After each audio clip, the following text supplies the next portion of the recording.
Hello, hello. I just want to take a few minutes today and share a project with you that has been on my heart for a little bit. It is the giving time of year, and we are all looking for ways to give back to our communities. And I just have a real quick scarf for you today that is perfect for some of those charity knitting projects. One caveat before we start, whatever organization you're going to donate your creations to, please make sure you check with them and see if they have any specific requirements. A general rule of thumb for scarves is to stick with neutral colors. Darker colors are actually a little bit better because they do not show dirt as much. Oh, hello. My cat decided to play a visit. Hi. All right, as I said, neutral colors, dark colors do not show dirt very well. I'm going to use a light gray today just because it's easier to see on the video, but darker colors do wash up better.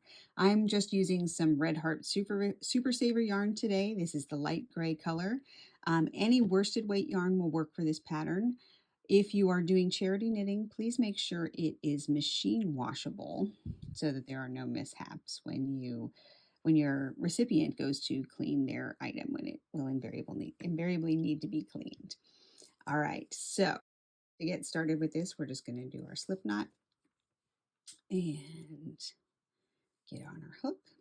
And this is something that you can do with just one skein of yarn, quick and easy. And we're just going to start with a chain of 21, sorry, we're going to end up with 20 stitches across. So we're going to chain 21 to get started. Make sure your chain is a little bit loose. Doesn't have to be super loose, but a little bit so that we don't end up with a curve at the bottom of our scarf. Let's see, I forgot to count. 1, 2, 3, 4, 5, 6, 7, 8, 9, 10, 11, 12, 13, 14, 15, 16, 17, 18, 19. Oh, two more. 20 and 21. Now, personally, I like to work in these back bumps of the chain that just makes a nice edge on the bottom of the scarf. If you're not comfortable with that, then just work into the chain however you normally would. And we are just going to do half double crochets across. So we're going to skip the first chain and we're going to work in the second chain. So a yarn over and go through that bump there. Pull up our loop, yarn over, and pull through all 3 loops. If you have followed any of my things for any length of time, you know that the half double crochet is my favorite stitch. And we're just going to do this all the way across so that we end up with 20 half double crochets all the way across here.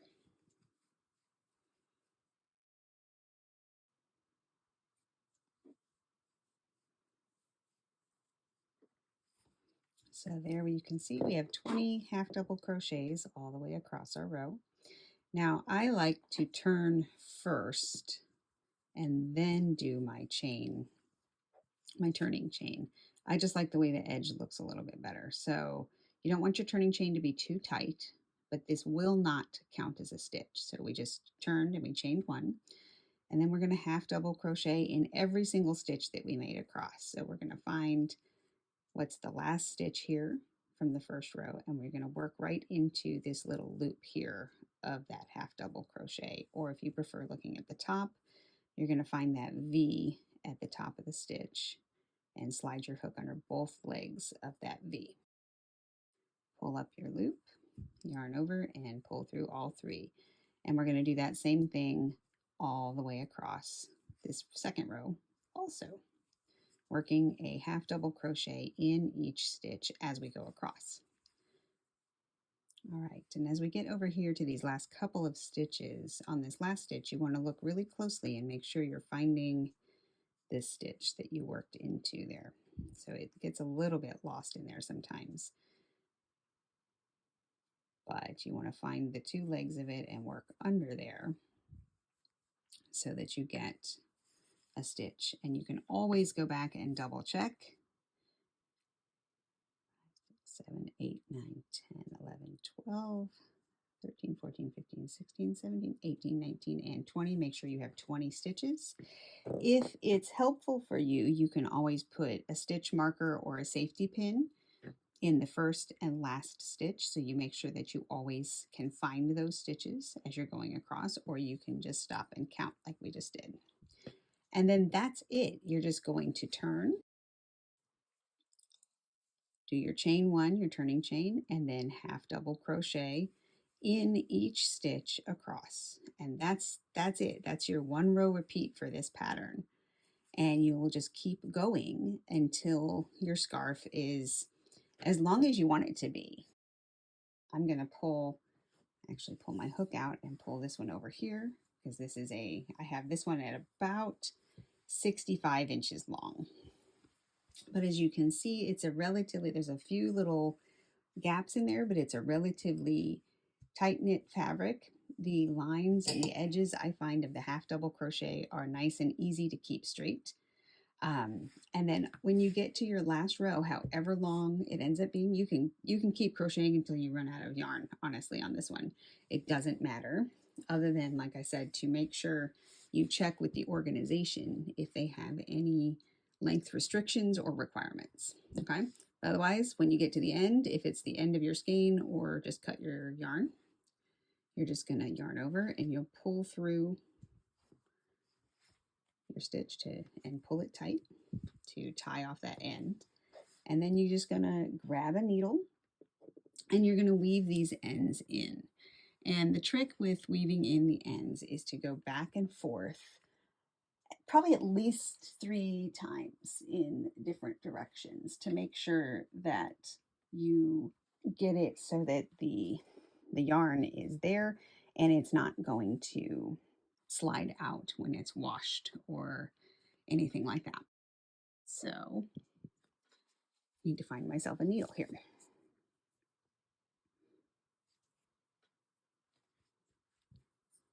Here we go. This is actually my grandmother's needle, which is pretty special to me. All right, so I'm actually going to turn this over so that I'm working from the side that is comfortable to me. And you're just going to go and look at and find the bottom legs of the stitches. And you're going to slide your needle under like 4 or 5 stitches or so. It kind of depends on how long of a tail you left yourself.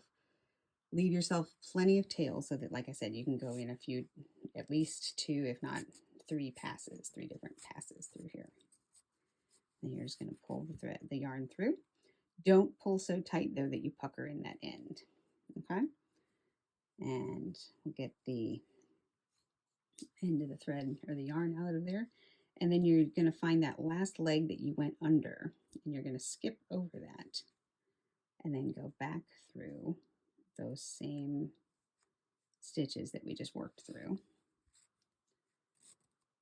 and pull your yarn through again. Same thing. Make sure you're not pulling so tight that you pucker the stitches.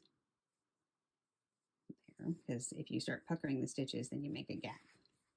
And then we have enough yarn here. We're just going to go back through. So skip this first leg, go back under, and zigzag back through. Not zigzag, just go back under. I'm going back in the other direction.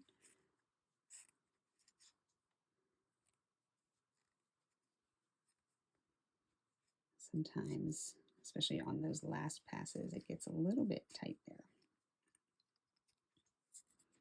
That's okay, you just work it through.